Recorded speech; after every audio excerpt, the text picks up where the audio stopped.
واذكروا نعمة الله عليكم وميثاقه الذي واثقكم به إذ قلتم سمعنا وأطعنا واتقوا الله إن الله عليم بذات الصدور واذکروا نعمت اللہ علیکم ومیثاقہ الذی واثقکم بہ۔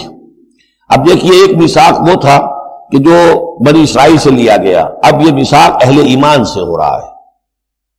یہ سورت شروع ہوئی ہے یا ایھا الذین آمنوا سے، اور یاد رکھنا اپنے اس میثاق کو، اپنی اس نعمت کو جو تم پر ہوئی ہے اللہ کی طرف سے، اور وہ میثاق جو اس نے تم سے باندھ لیا ہے، جس میں اس نے تمہیں باندھ لیا ہے، واثقکم بہ اذ قلتم سمعنا واطعنا، جب تم نے کہا سمعنا واطعنا۔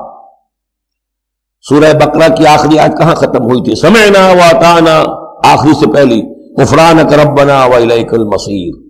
جو مسلمان بھی کہتا ہے سمعنا واطعنا، گویا کہ وہ ایک میثاق میں، ایک بہت گاہے معاہدے کے اندر اللہ کے ساتھ بندھ گیا، اب اسے اللہ کی شریعت کی پابندی کرنی ہے۔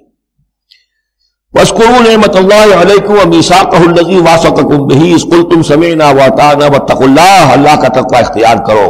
ان اللہ علیم بذات الصدور، یقیناً اللہ تعالیٰ جو سینوں کے اندر چیزیں پنہاں ہیں ان سے بھی واقف ہے۔